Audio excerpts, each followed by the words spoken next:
Right,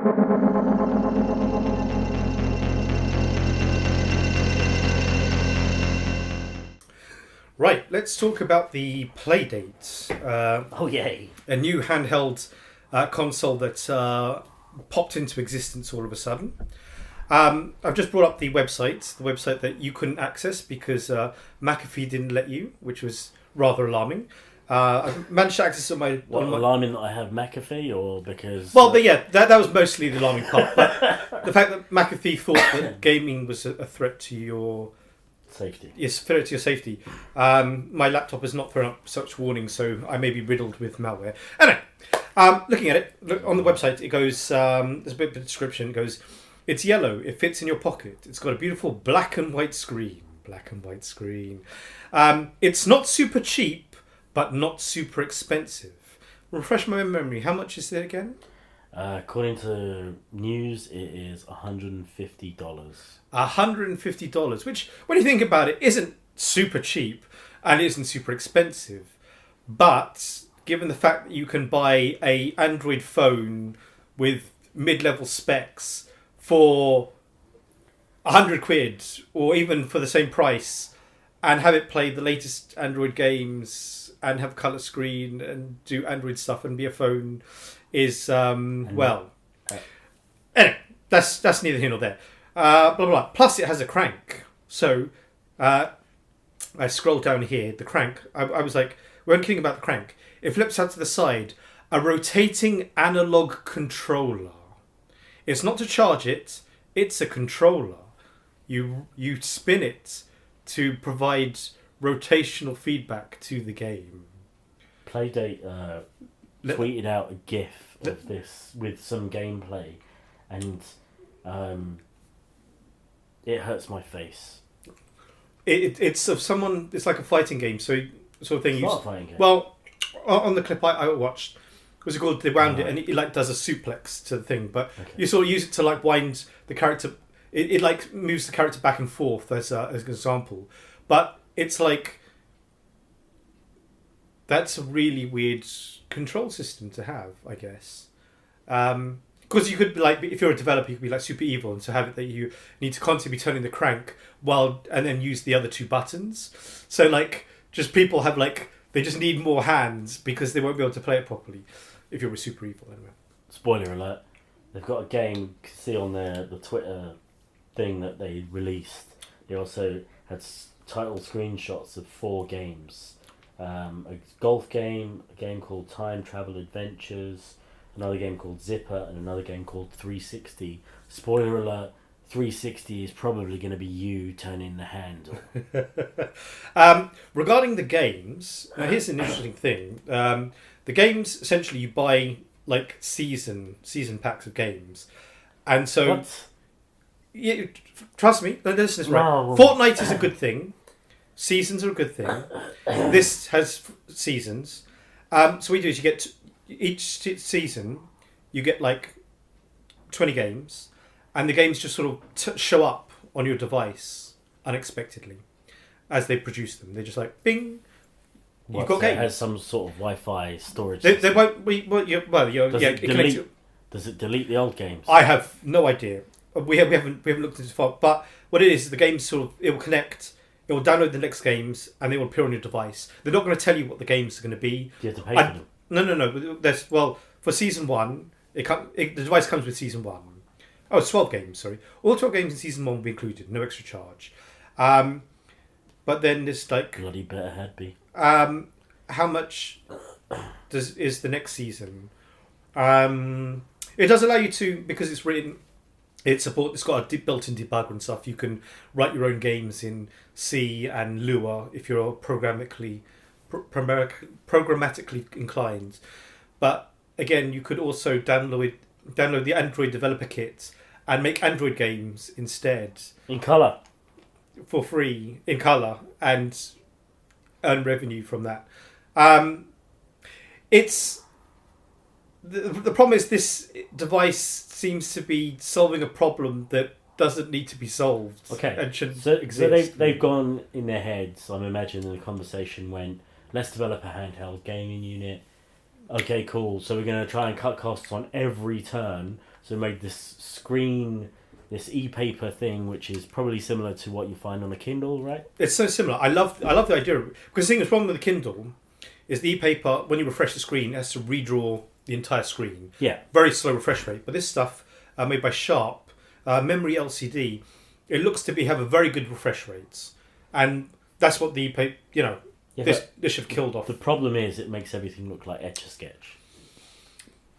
Yeah, the colour... The problem is... It's not like you're going to get sumptuous forest-like canapes, is it? The problem with this device is that it should exist in a universe where the Game Boy does not exist, and it doesn't. You can buy a Game Boy on eBay, plus games. Why Game Boy? It goes as far as DS. You could. But I'm just saying 20 games. But I'm saying this is a black and white device. It's got 2 buttons. It's very simplistic, and the analog would be the original Game Boy in black and white, not the Game Boy Color. It's like, if you're reminiscing about your childhood and you go, "Oh man, I love those ancient devices." Why spend so much to get a new one when you could just literally live out your childhood and pick up the actual device? It just seems... I'm just searching here. Let's just have a look. See what... retro Game Boy... No, that's an imitation. Lots of fakes. Can you actually buy... Game Boy Advance SP, 30 quid. Yes. You could probably buy games for... you could buy probably a pack of 12 games at a jumble sale. It's like... I appreciate that they... it's a fun idea, but the problem is that...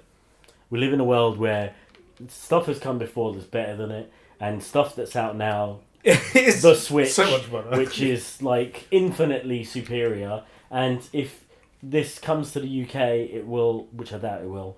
If it comes to the UK, no doubt you'll be paying £150 for it, and there are times when you can get a DS for £90 more than that.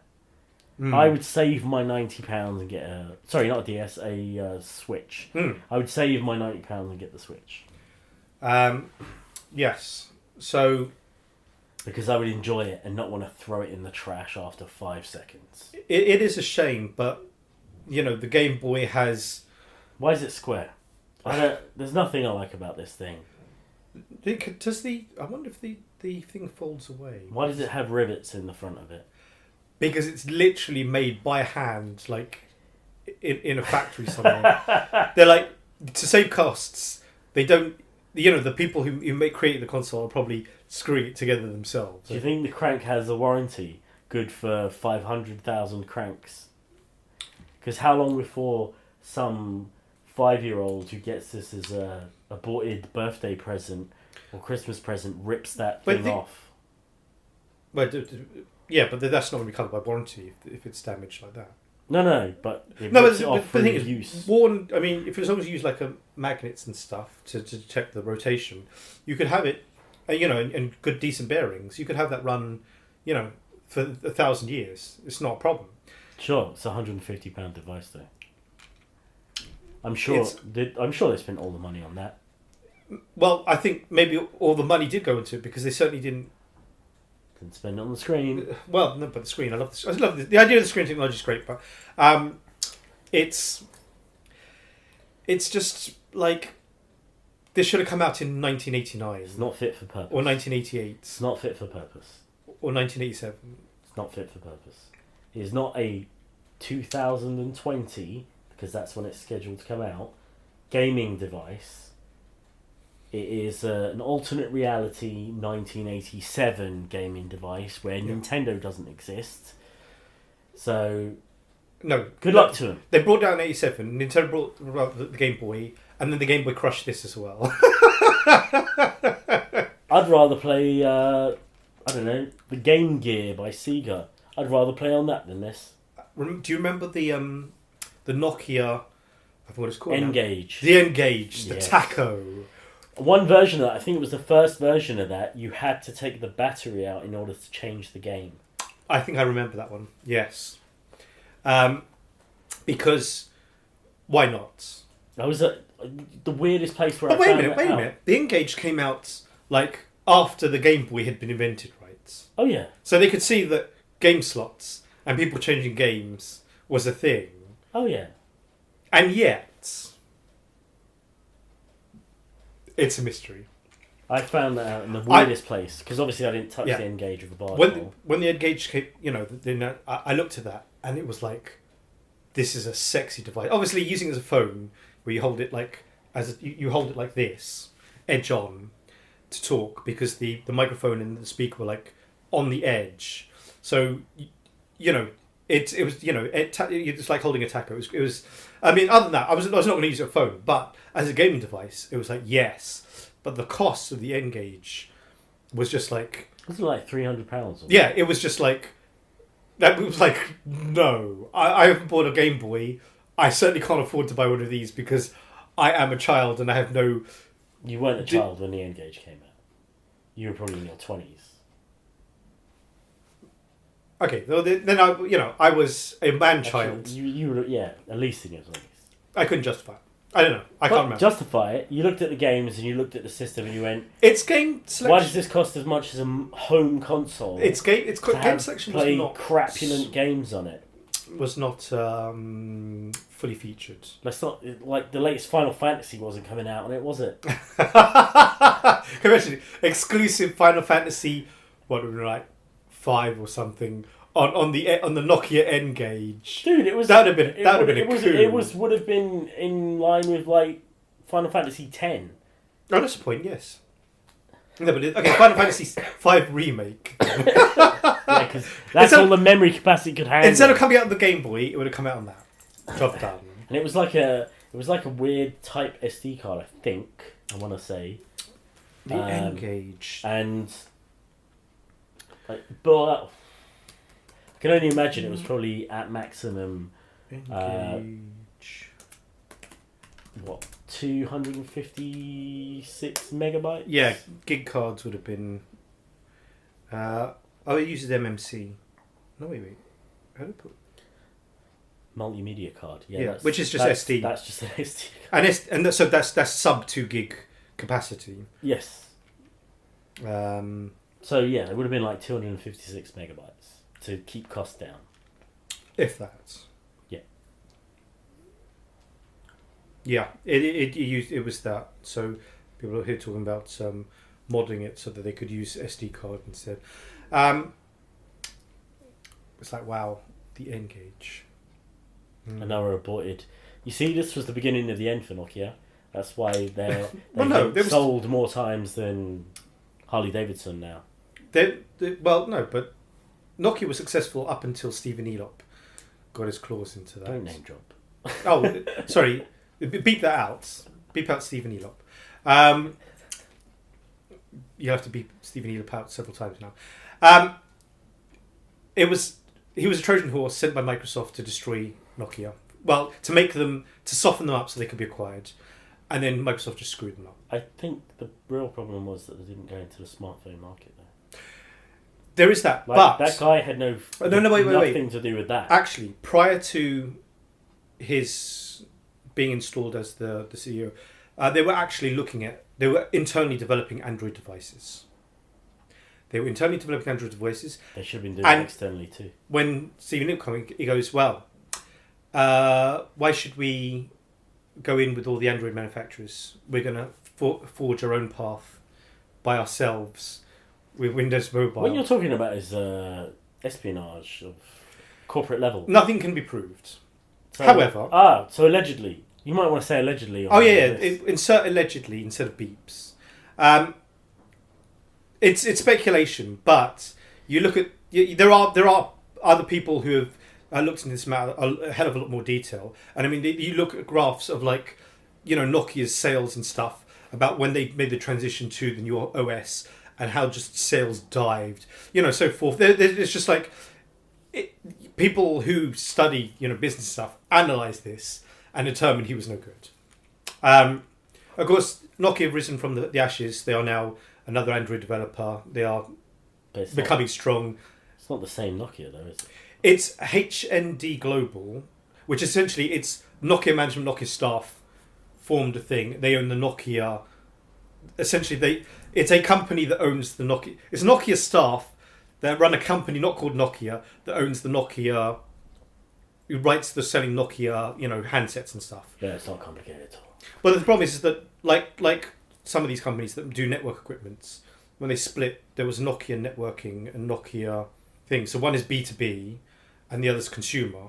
And it's the consumer side that died, and the business to business is they make network equipment for telecoms companies. So no one cares about them. They also made an expensive camera, 360 camera. Yeah, but the Ozone, but bombed. These days, anyway, it's essentially it is Nokia behind it. So it is thing, but the problem is that they will never. It will take. It's possible they will never achieve, the global heights they did. But I think Nokia is, as a name, is recognizable. It has, cachet. It has recognizability. It's a global brand. People recognize that, and that helps them shift units. Plus the fact that they also innovate in that they, like they did with the Pure View thing. They throw, decent cameras at it in hopes to differentiate themselves from the markets. Wait. I remember an advert of a blind man with a Nokia phone talking about the camera in an advertisement that Nokia funded. What? Now, was he actually blind or legally blind? There is a difference. Yes, of course there's a difference. The advert portrayed him as blind. I don't remember that advert. We'll have to... you'll insert it. No, I won't. Okay. We're not even going to look... We're not even going to talk about the adverts. The advert does... it's done. It was a great advert. I give it 3 thumbs up. Right. Everything. So, back to the Playdate. It's... So you're going to buy 2 then? I'm going to buy 0, but I'm going to keep an eye on it and see what happens to it. Buy 1 and gift it to yourself. I'm going to buy you 1 and force you to play it. In a sore, torture game. Do you like to play games? Do you like to play games? Because there's 12 free on this device. These aren't really games. Because you're... Would you like to play a game in black and white? Every time No, kill me instead! Every time I see the animation of the windy thing, it makes me think of Sega Bass Fishing on the Dreamcast yes. with the controller that you had the little winder on. The Sega Bass. The Dreamcast, R.I.P. The dream will never die. Except it did. What? Man, there's people still making games for it. The homebrew thing is still... Windows CE for the win? Windows CE 5 or 6. Microsoft's been in the game for a while. It has internet connectivity, built-in modem, multiplayer, removable memory cards, awful ergonomic controllers. What? Love the controller. I love the controllers as well, but the ergonomics were awful. Best console for me. Had the best lineup of games. It's very hard. Maybe the Xbox 360's probably trumped it in terms of how many good games in the lineup it had, but modern consoles. I put over 400 hours into Phantasy Star Online, man. Yeah, I've had a couple of 100 hours in there. And then I played it on the GameCube, and I put another 300 hours into that. And then I was like, what am I doing with my life? I've got to stop playing this. And then Sega didn't release Phantasy Star Online 3 on PC outside Japan, so I still have a life at the moment. I didn't even know there was a Phantasy Star 3. They did the 3. They did episode 1 and 2. They kind of meandered, but there is a 3. The thing is, it's how Phantasy Star Online 1 is it's sort of it's an RPG, but you can there's action in it. You can dodge stuff, but you can see numbers and that there's definitely calculations on hits and stuff like that. Yeah. Whereas the new one is more action. It's almost like Devil May Cry, but meets Phantasy Star Online. Essentially, it's like arena battle, or what's it called? Kiritika, or what the hell's the game called? Essentially, it's like Phantasy Star Online, but it's more action. So you can like leap and dodge. When you dodge attacks, you're actually dodging the attacks. Okay. So it's more targeting based. It's more action as opposed to the very RPG side where you stand there, you do your shoots, and you get misses even though the thing hits the target because the numbers didn't. Your dice roll didn't come up. The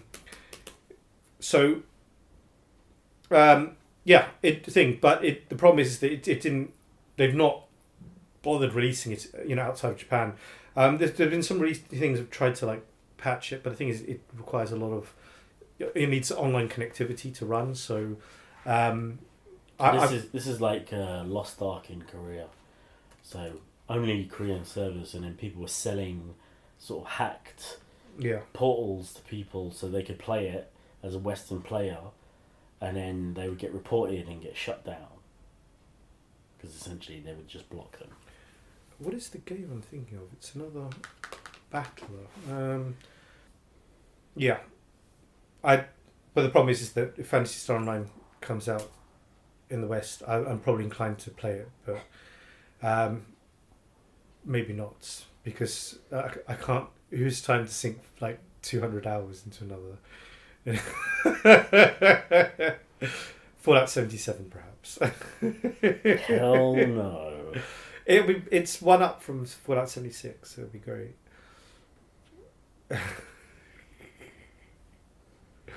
The only thing I like, obviously, I remember bits of Phantasy Star, but I just remember as soon as I created my character, I made a beeline to creating the Soul Eater scythe. Oh, the Soul Eater, yeah. You get it for every character. That was it. I was just like, that was my weapon for the rest of the game. Yeah, it's like, when I played online, I was like, I got up to like level like 104 or something. I'd like play online. I'd help a lot of like newbie players and stuff. So like they'd be like level 20, they're running around, and you go up to fight the dragon. Obviously, nothing can hurt you because you are like a walking god at this point. So you bust out. You bust out. They get hit, and then you just like. You're scything down. You're using whatever weapons are just totally inappropriate. You wouldn't use them in normal play, but because they look cool, and all those players because they got like shitty gear, and you're like, scythe. Yes, you may worship me. And you've got a machine gun, but this is a thing for cutting. You can crops. send it, and you're just gonna like shoot him for like 20 minutes. He's not gonna die. I'm gonna walk over. I'm just gonna hack his legs, and he's dead. And we move on to the next thing. And you just walk around, and I just help you. Then he comes to dragon, and like people are shooting dragon, and I'm like. I'm gonna kill him before he kills any of my buddies here. Die. And it was just like, it was great. I love that game. I just we played the same, dungeons things just over and over again. But it was hilarious because, especially with the harder levels, it was just a bunch of 4 maniacs running around creating massive explosions. It was just chaos on screen, and we just laughed and laughed all the time. I love the online multiplayer for that. It was so simple, but it just worked. Especially the universal keyboard, the emotes, and you'd put up the help and stuff like that. It was just like, it was just so fun. Even with all the trolls and the hacking and stuff. I don't know if you ever came across it. The null hacks. Oh, I didn't play online at all. Oh, okay. It was called there was a hack. There was an NPC called Null. She was a female reporter you encounter in the forest area. Yeah. Now there was a hack because when you make online games, you don't think about security because this was 1,000 years ago and security wasn't a thing. 1999. If you 2000? using a hacked a cheat device, you could send you could essentially program it so that you send something to you send a bit of code to the server. The server would execute it, and essentially it would turn your player character into another character. So all of a sudden, instead of controlling a mighty hunter with weapons, you were controlling this NPC with a puny pistol, and you were like running around, and like monsters are attacking you, and you're like level 12, and everyone else is like level 80, and this is not a good thing. And if you weren't careful, the game might actually save the data and overwrite your character data, thus destroying your character. Sounds good. There was another one. I got hit a couple of times. Fortunately, it never. So there was one, and it was just like you'd see it, and we see it for the first time. You're like, what the hell? And like, fortunately, something happened, or the game reloaded, and it got out. But when I talked to someone else about it, and I found them, this is not, and I was like, oh shit, this character that I poured like 100+ hours into it could have been just gone just on the whim of some jerk who can just like literally do this to anyone at any time online game. And it's like, what can you do? Because they were on the Game Shark device and stuff like that. These were common things. These were widely available. Yeah. Anyone could have them. And it was like every time you go out and you play with you do a random pickup group, this could happen. Fortunately, I never got hit permanently, but you saw a few times. You're like oh shit, right? That's it. Reboot console. Get the hell out of there. You don't risk it happening to you. But it was a shame because and then there was the weapon duping. Was going to eventually got to the point. There was a bow called the. What was it called? There's a legendary crossbow. I can't remember what it was called now, but it was super OP anyway. And hackers would just dupe it. Sometimes you go in a game and someone they come in and they just start in the spaceship level by the shop. They would just like drop red boxes everywhere, and you'd walk over and you'd like, it's the crossbow, and they're like 900 attack, 900 attack, 1000 attack. Just like they can, duping was so easy. They could just give these things out like candy.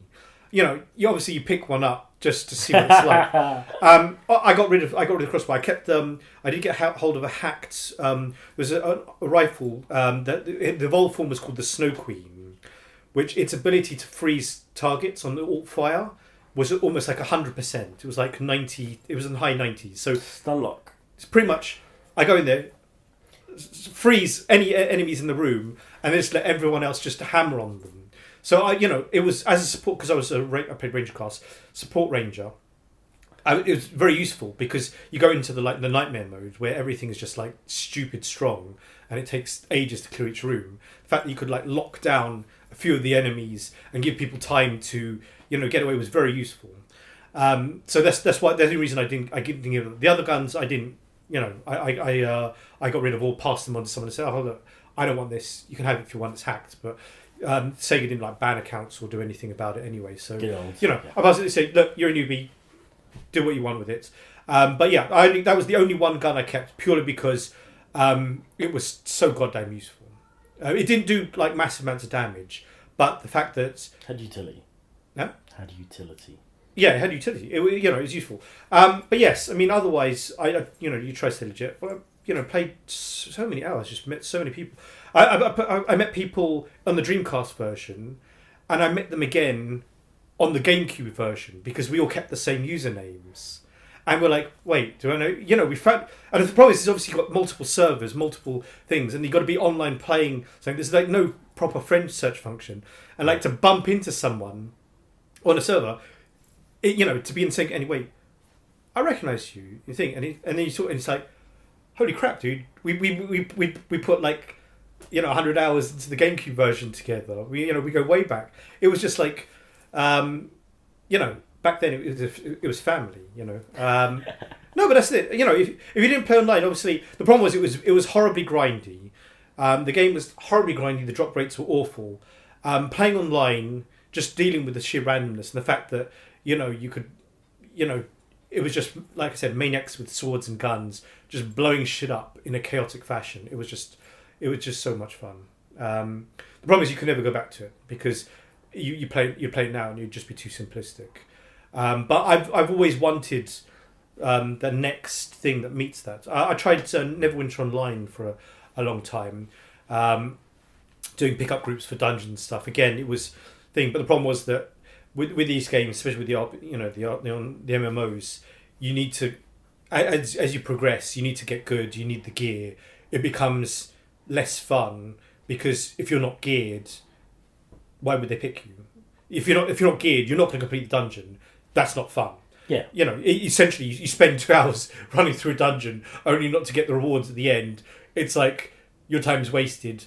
why would anyone party up with you? So in the end, it sort of scratched the itch, especially in the lower levels, the lower dungeons, where I was within spec for it. But getting up to the later campaigns, it was like 20-man raids. This is, and I need to put in 100 hours in order to get the gear so I can run the raids.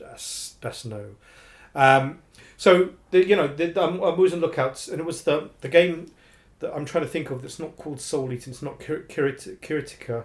It's a new one that's come out. I mentioned it last week and I've forgotten it. And it's an arena battler, but it's got that very similar feel. You can do PvE, and you run around, you hack monsters and stuff, be a boss. Pardon me, and move on to the next thing. And the problem is, obviously, unlike Phantasy Star Online, which had great...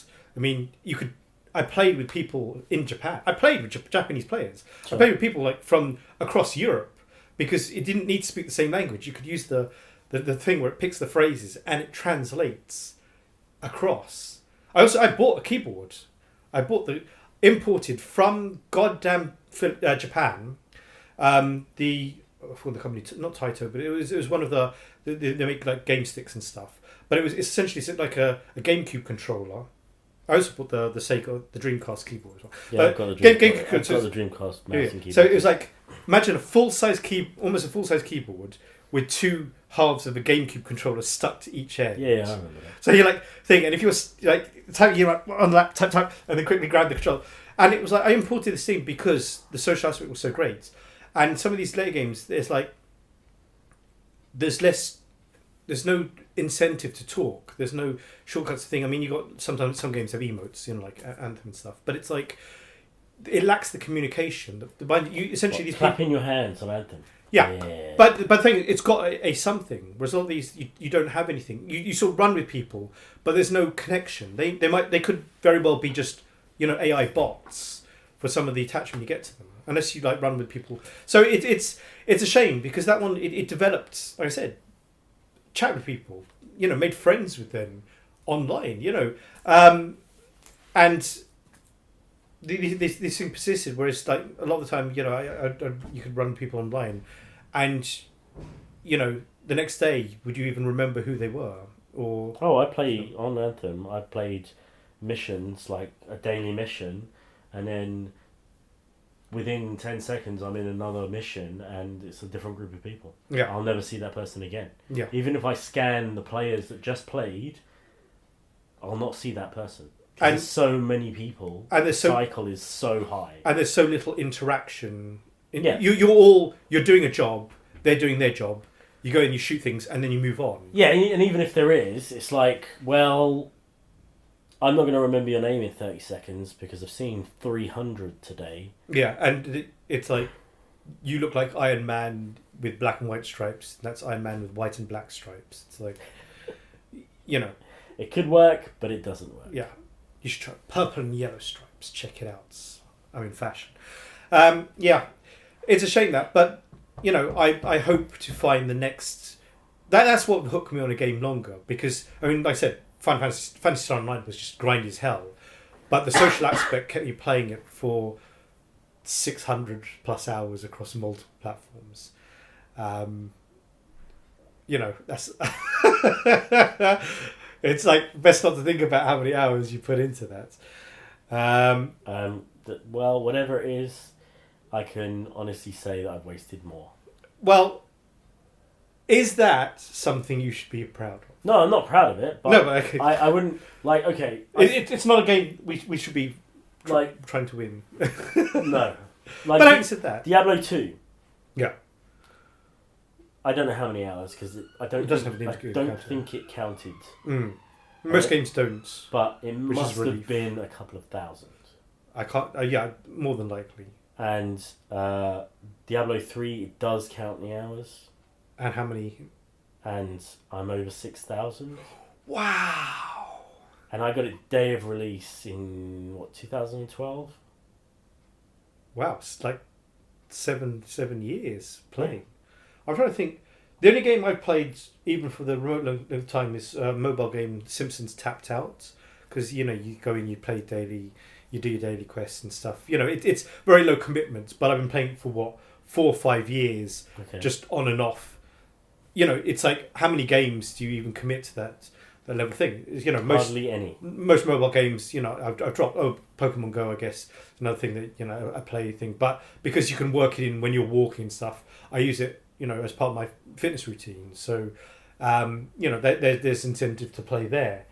But it's like, what games are there that can hold our attentions for such a long time? This is everything I think about when I put money down for a game. Yeah. This is why I don't want to spend more than £5 on a game, because if I give it up in a week, a month, or whatever, then you get your money's worth? Exactly. Yeah. Value for money. Yeah. I can like the way it looks, but I can watch it on Twitch for 2 days and then be sated. It's like Enter the Gungeon. I do love that game, but I watch people play it and it's like, I don't need to play it now. I've got my money's worth. And then there's the games I will never have, as we've talked about before, enough time to play. Like when Red Dead 2, if it eventually comes out on the PC in the next 8 months or whenever it is, will I play it? Probably not. Did I like watching it when it came out and was interested in it? Hell yeah, of course. But do I have 250 hours to go around and punch everybody in the face, shoot everybody, play every poker game I want to, do the main quest storyline and every other side quest? No, hell no. I don't have 250 hours to sink into that. Yeah, that's the thing, is the bigger games, you have to focus on the 1 or 2 per year that you can do, because there are so many great games and there's not enough lifetime to play them all. Exactly. There are a ton of games that I looked at and I was like, I would so much love to play it, but just who has the time? But I'm sure there'll be ones we'll pick. We will Rage 2, for example. Don't forget to send our copy, Id. So it is what it is. Right, final thoughts. I've forgotten what was our starting topic. That's right. The Playdate. Playdate. The best. Didn't we start off saying it was the most anticipated, highly technological, innovative, all the words I hate. I have a 2DS, so therefore I don't need this device. I have a phone. I don't need this device. If I had a Nokia N-Gage... I'm holding 2 of my phones here. If I had a Nokia N-Gage, I wouldn't need this device, because it would just be a cost of $150, pounds. Technically, you could the N-Gage, similar screen resolution, you could probably program, in Symbian for it. You could replicate a lot of the games, except for the ones that need the crank. But the question is... Assign crank to button 3. What they should have done was, they should have, instead of having like the D-pad, have like 2 cranks for the X and Y axis. So if you want to go up, you crank one way. If you want to go down, you crank the other. And the other crank is for left and right. Yeah, I get you. So you'd have like 3 cranks, right? And so it would make the games much more challenging. Have you ever seen an instrument called the Theremin? I am aware of its existence. I don't recall. I'm just going to look it up now. Okay, you've just described the gaming equivalent of that. And the Theremin was famously used on the original Star Trek TV series intro music. Where's the thing? You wave your hands over it. Yes. It uses magic to... No, it's not magic. It's magnetic fields and vibration. Okay. But, yes, you just described a niche gaming device like that niche instrument that nobody will ever play and nobody will ever develop for. That is why Playdate will be dead, because no one's ever going to develop for this thing. No, they've already got developers on board. People... Who? People are... Who? Many The people many who developers. use RPG Maker on Steam and make 100 Many developers. I can't even begin to name any of them. You can't begin to name them. I can't begin to name any of them. But Panic Games is one of them, so there you go. I don't even know who Panic Games are. They're the people who created the Playdates. Oh, God. Because obviously, you've got a first party and third party games. So, to summarise, Theremin, I give it 6 thumbs up. It's coming out on all formats. It's really not. It's already. It's coming out already. It's available. We missed coming out 50 years ago. Moog send us a Theremin so we can review it, please. Actually, like a Theremin turns up at your door and you're I like, would love that. You're like, what the hell is this? I would love that. I'd make a whole video on that. When we're like digital suffering, we're just like, woo, just like while we're speaking, just like constant Theremin music all over. I think the last time a Theremin hit a high was when Big Bang Theory. Holy shit, man! These Theremins are just eye-watering. Oh, £489. Yeah, they're expensive. What someone should do is create a cheap Theremin, kill the markets. Bang, done. People make like homemade ones.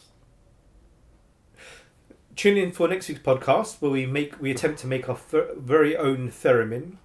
We'll also be changing the podcast name to Digital Theremin. Probably not though. Probably not. But we do hope to be sponsored by Playdate after this. Panic Games, send us a review sample. Oh wait, probably not on the account of all the negativity. I was trying to be positive, and you were. Well, no, not really. I was trying to be less negative than you. What? That it's an inferior device to everything that's currently out there, and it's those were your words. And it's I was just inferior saying, to something that came out in 1990 or something like that. I was when just Game Boy saying Color came out. That the Game Boy Color has better support. Sure. But you know, otherwise it's. But the thing is, even if we got a hold of a sample, you just hate on it, wouldn't you? You'd hate on it in person. I like the size of it. It's like 7 centimeters by 7 centimeters by like a centimeter. 7 centimeters. It's tiny. It's absolutely. That's tiny. Yeah. What the hell? But it's bloody square. That's like. And what pocket is that going to fit into? Remember the Game Boy Because Color. I don't carry a man bag. Remember the Game Boy Color Mini, the little thin thing. It was like they had the buttons on the side, either side of the screen, so it was like a thin bar. It was just like a really Wasn't weird... that just like the Game & Watch game? No. Well, it's kind of like, but it was longer. Game Boy Color Mini. It was just like... Do you remember the SP? The SP, yes, the clamshell one. Yeah. That was, 6 by 6 Oh, it's a Game Boy Micro. But yeah, it looked... Yeah, so it was like the Game Boy. Yeah, but anyway, the colour... And it was just like... But that had inferior games, didn't it? Wasn't it compatible with all Game Boy games anyway? You stuck in the cartridge and it sort of just stuck out the back. It was like... I'm not sure. I don't know. Too many Game Boys. History has taught us that too many Game Boys, and history has also taught us that Nintendo have been effing us in terms of screen resolution forever. Yeah. I mean, you think to the 900p, I think it is, screen resolution of the Switch, and you think, that's okay. Look back at any other mobile device from Nintendo, and the screen resolution topped out at probably 480. Yeah, all the GameCube, Game Boy, they're all 480p. Yeah. 480p. Like the DS, the highest one was 480. All of the others were at 360, I think. Yeah, and they got smaller. Yeah, it was, It's like, and this is when Sharp and all the other screen manufacturers were making crystal clear 720 full HD screens that cost next to nothing on the sort of market. You walk into a Chinese market and buy one for less, and it just boggles my mind. Nintendo like to do things their own way with their own special resolution numbers. 900p. It's not 1080p. It's less. I mean, I like Nintendo. Send us a Switch, please. Yeah, I like the idea of the Switch. Because it's got proper games on it, not like a Game Boy. Like it's like if you played Street Fighter 2 on the Game Boy. Like you were in for a real thrill. Have you those tried 2 buttons? Have you tried? The DS, you get the 4 buttons. Wow, that was still 2 less than you needed. And yeah, but Street Fighter on the DS. And it was just like. But actually, the thing was no. It came out on the. No, that was the SNES. The SNES had 6 buttons. Yeah, that's right. SNES man. Just bizarre. Well, I think we'll seem to have recorded a whole 45 minutes. I think we'll wrap up there. Thank you very much. That was episode 4 of the Digital Suffering podcast. We really should have announced it at the beginning, but I'm PhamtomLimb I'm Steven Something. with the gravelly voice. James is very silent. He's on another project. He's on another job. He's in the freezer at the moment. He died. That was the Digital Suffering podcast. If you'd like to suffer some more, you can find other episodes on Red Circle, Spotify, Google Podcast, Apple iTunes, Stitcher, Radio Public, and SoundCloud. Please like and subscribe everywhere.